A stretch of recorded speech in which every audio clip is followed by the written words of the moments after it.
کے جھنڈے تلے جمع تھے. 1924 میں وہ خلافت کا نظام رہا سہا ختم ہوا، مگر اس سے پہلے جب ایک دور گزرا برطانیہ میں کچھ اسٹیج شوز منعقد کرنے کی کوشش کرنے کا ارادہ کیا گیا، جہاں رسول اللہ صلی اللہ علیہ وسلم اور ازواج مطہرات رضی اللہ تعالی عنہن اجمعین کی شان میں گستاخی کی کوشش کی جانی تھی. تو وقت کے خلیفہ نے برطانیہ کے سفیر کو بلا کر بولا کہ اگر تم نے اسٹیج شوز نہ رکوائے تو میں خلافت کے ذریعے تمہارے خلاف قتال کا حکم جاری کر دوں گا. انگریز کو بھی پتا تھا یہ رہی صحیح خلافت ہے تو ختم ہونے والی، مگر اس کو یہ بھی پتا تھا کہ اس خلافت کے بینر تلے یہ مسلمان جمع ہے، اور اگر یہاں سے فتویٰ جاری ہو گیا ہمارے خلاف جہاد و قتال کا تو پھر ہم بچ نہیں سکیں گے. وہ اسٹیج شوز رک گئے. مگر آج 57 لکیریں، آج ہمیں سعودیہ جانے کے لیے ویزا چاہیے ہوتا ہے. آج ہم سب سے پہلے پاکستان کا نعرہ لگاتے ہیں. ہم کہتے ہیں مسلمان پاکستان کے، ہم کہتے ہیں روحانی مسلمان، ہم کہتے ہیں فلاں مسلمان. جب یہ خلافت کا نظام ختم ہوا تو ہم ٹکڑوں میں تقسیم ہو گئے، ہم تتر بتر ہو گئے. زمین کے کونے خطروں میں ہم پر ظلم و ستم ہوتا ہے. یہ تنظیم اسلامی، اس کا دعویٰ یہی ہے، اس کی دعوت یہی ہے. تنظیم اسلامی کا پیغام نظام خلافت کا قیام. وہ خلافت کا نظام اگر قائم ہوگا تو اللہ کی مدد ہمارے شامل حال ہوگی. پھر ہم مظلوم نہیں ہوں گے، ہم ظالم سے ظلم کا بدلہ لیں گے اور انشاءاللہ مظلوموں کی داد رسی کریں گے. جب تک یہ نہیں ہوتا آواز تو بلند کریں، اپنی آواز سے اپنی زبان سے تو بولیں. برائی کو بدلنے کے لیے زبان کو تم استعمال کریں. اس کے لیے آج یہ تنظیم اسلامی کے رفقا صاحب کی جمع ہے. لیکن ہمارے پیش نظر یہ رہے کہ اللہ کی زمین پر اس کا دیا ہوا نظام نافذ و قائم کیا جائے، تبھی اللہ کی مدد آئے گی. قرآن نے فرمایا سورہ محمد صلی اللہ علیہ وسلم آیت نمبر 7 میں، یا ایھا الذین آمنوا ان تنصروا اللہ ینصرکم ویثبت اقدامکم. اے ایمان والو، اگر تم اللہ کی مدد کرو گے، اس کے دین کی مدد کرو گے تو وہ تمہاری مدد فرمائے گا اور تمہارے قدموں کو مضبوطی دے گا. یہ پاکستان اسی رمضان میں اللہ نے دیا. جس اللہ نے قدر کی رات میں قرآن دیا، اسی اللہ نے قدر کی رات میں پاکستان دیا. کس لیے؟ بابا قوم نے کہا تھا 1948 میں اگر فلسطین میں ظلم ہوا تو ہم پاکستان کے مسلمان اس کا جواب دیں گے. مگر وہ سبق ہم بھول گئے، ہم نے دین سے غداری کی، اس لیے آج ہم دنیا کے اندر ذلیل و رسوا ہیں. قرآن کہتا ہے اگر تم اللہ کی مدد کرو گے، اس کے دین کی مدد کرو گے تو وہ تمہاری مدد فرمائے گا. وَيُثَبِّتْ أَقْدَامَكُمْ، تمہارے قدموں کو مضبوطی دے گا. قرآن نے کہا سورہ آل عمران آیت نمبر 160 میں، إِن يَنصُرْكُمُ اللَّهُ فَلَا غَالِبَ لَكُمْ، اگر اللہ تمہاری مدد فرمائے کوئی تم پر غالب نہیں آ سکتا. آج مغلوب کیوں، آج مظلوم کیوں، آج پیٹ کیوں رہے ہیں، در بدر کی ٹھوکریں کیوں کھا رہے ہیں؟ اس اللہ کی مدد ہمارے شامل حال نہیں. کیسے ملے گی؟ ہم انفرادی طور پر فوراً اپنے معاملات کو درست کریں، اللہ کے دین کو اپنے وجود پر نافذ کریں اور ایک اجتماعی جد و جہد برپا کر کے اللہ کی زمین پر اللہ کے دیے ہوئے نظام کو قائم کریں، تب اللہ کی مدد آئے گی. فرمایا سورہ آل عمران آیت نمبر 160 میں، إِن يَنصُرْكُمُ اللَّهُ فَلَا غَالِبَ لَكُمْ، اگر اللہ تمہاری مدد فرمائے کوئی تم پر غالب نہیں آ سکتا. وَإِن يَخْذُلْكُمْ فَمَنْ ذَا الَّذِي يَنصُرُكُم مِّن بَعْدِهِ، اور اگر اللہ اپنی مدد کا ہاتھ تم پر سے ہٹا لے، بتاؤ اس کے بعد کون ہے تمہاری مدد کرے گا؟ یہ ہمارے مسئلے کا اصل حل ہے. اللہ اپنے دین پر عمل کی، سچی ہمیں توبہ کرنے کی اور اپنے دین کے حفاظ کرنے کی توفیق عطا فرمائے. جزاکم اللہ خیرا کثیرا.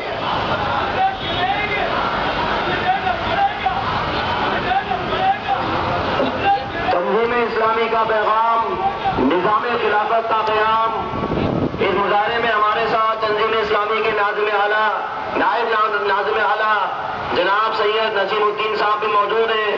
میں ان کو اس پروگرام میں اس احتجاجی مظاہرے میں خوش آمدید کہتا ہوں. اسی طرح الحمدللہ انجینئر نویر احمد صاحب امیر تنظیم اسلامی کراچی جنوبی اپنی طبیعت کی ناسازی کی اس کے باوجود یہاں تشریف لائے. اللہ تعالیٰ ان کو جزائے خیر عطا فرمائے. تنظیم اسلامی جیسے کہ شجاع الدین شیخ صاحب فرما رہے تھے کہ اپنا ایک دینی فریضہ ادا کرنے یہاں پر حاضر ہوئی ہے. تنظیم اسلامی کے رفقا اس وقت برما میں ہونے والے ظلم و ستم کے خلاف ایک بھرپور احتجاج کرنے یہاں آئے ہیں. میری گزارش ہے صحافی برادری سے کہ ہماری اس آواز کو پوری دنیا میں پہنچائیں، خاص طور پر ہمارے حکمرانوں کو شرم دلائیں کہ کم از کم حکومتی سطح پر برمائی حکومت کے خلاف کچھ نہ کچھ اقدامات کیے جائیں. اس حوالے سے میں اب دعوت خطاب دیتا ہوں جناب اعجاز لطیف صاحب کو کہ وہ تشریف لائیں اور اپنے خیالات کا اظہار فرمائیں.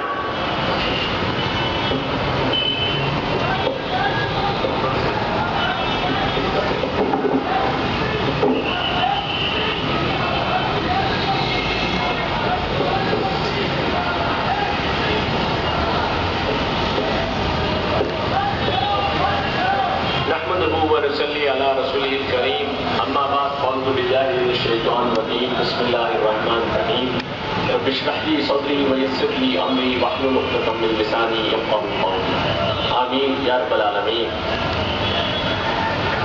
تنظیم اسلامی کے عزیز رفقا اور صحافی برادری کے ساتھیوں، السلام علیکم ورحمۃ اللہ وبرکاتہ۔ رحمتیں ہیں تیری اغیار کے کاشانوں پر اور برق گرتی ہے تو بیچارے مسلمانوں پر۔ جیسا کہ ابھی بھائی شجاعالدین شیخ صاحب بتا رہے تھے کہ برما میں ہمارے مسلمان بھائیوں پر اس وقت جو ظلم و ستم کے پہاڑ توڑے جا رہے ہیں، ایک ایسا ملک جس میں 90% سے زیادہ آبادی بدھسٹ ہے، بمشکل 4% مسلمان ہیں، اور ان 4% مسلمانوں کے لیے زندگی اجیرن کر دی گئی ہے، ان کے لیے جینا مشکل بنا دیا گیا ہے، ان کی نقل و حرکت پر پابندیاں، ان کو حتیٰ کہ شادی بیاہ کے لیے بھی جو ہے وہ اجازت دینے کی ضرورت، اور ان کو اس درجے مجبور کیا جا رہا ہے کہ اس میں تو اپنی اسلامی شناخت تک جو ہے اس کو چھپانے پر مجبور ہیں، اس لیے ان کی صحیح تعداد کا بھی اس وقت اندازہ نہیں ہے، اور جو ان کے جو قتل و غارت کبھی ہو رہی ہے اس کے لیے بھی صحیح نمبر جو ہے وہ لوگوں کے پاس نہیں ہے۔ اور اس سارے میں جرم کیا ہے؟ دیکھیے وہاں پر ایک عرصے سے جو ہے فوجی حکومت قائم ہے، ڈکٹیٹرشپ، اور شاید کچھ انٹرنیشنل پریشر کی وجہ سے مجبور ہوئے کہ 2010 میں انتخابات کرائیں۔ ان 2010 کے انتخابات میں 14 ارکان پارلیمنٹ میں مسلمان بھی منتخب ہو کر آ گئے۔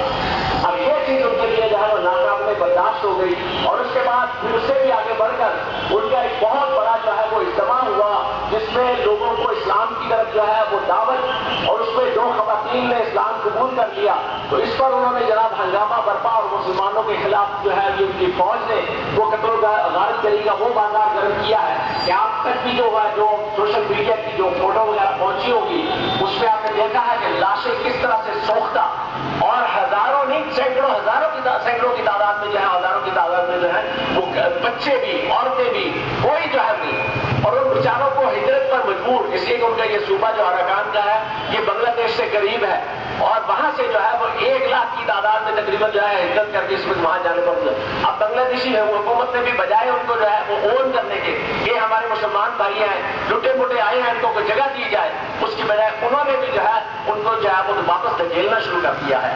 یہ پورا ہمارا رویہ جو ہے اس وقت اس حوالے سے قرآن مجید ہمیں سورہ نساء آیت نمبر 75 میں جو ہے اللہ کی طرف سے تو ہمارے لیے یہ کہا جا رہا ہے کہ وَمَا لَكُمْ لَا تُقَاتِلُونَ فِي سَبِيلِ اللَّهِ، تمہیں کیا ہو گیا ہے، تم اللہ کی راہ میں قتال نہیں کرتے ہو، وَالْمُسْتَضْعَفِينَ مِنَ الرِّجَالِ، اور ان جو ہے کمزور مردوں کے لیے، وَالنِّسَاء عورتوں کے لیے، وَالْوِلْدَانِ اور ان بچوں کے لیے، الَّذِينَ يَقُولُونَ جو یہ پکار رہے ہیں کہہ رہے ہیں ربنا اخرجنا من هذه القرية الظالم، اے ہمارے پروردگار ہمیں نکال اس ظالم بستی سے، ظالم اہلها جس کے رہنے والے ظالم ہیں، واجعل لنا من لدنك ولیا، اور بنا دے ہماری جناب سے ہمارے لیے اپنی جناب سے کو کچھ بنا، اور واجعل لنا من لدنك نصيرا، اور اے پروردگار بنا ہمارے لیے اپنی جناب سے کو مددگار۔ تو یہ جو اس وقت قرآن جو ہے اس قرآن مجید چونکہ آفاقی کلام ہے، اور یہ رمضان المبارک جو ہے یہ قرآن کا مہینہ ہے، اور اس قرآن میں کسی خاص واقعہ یا موقع کے اعتبار سے ہدایت نہیں بلکہ تا قیامت کی ہدایت موجود ہے۔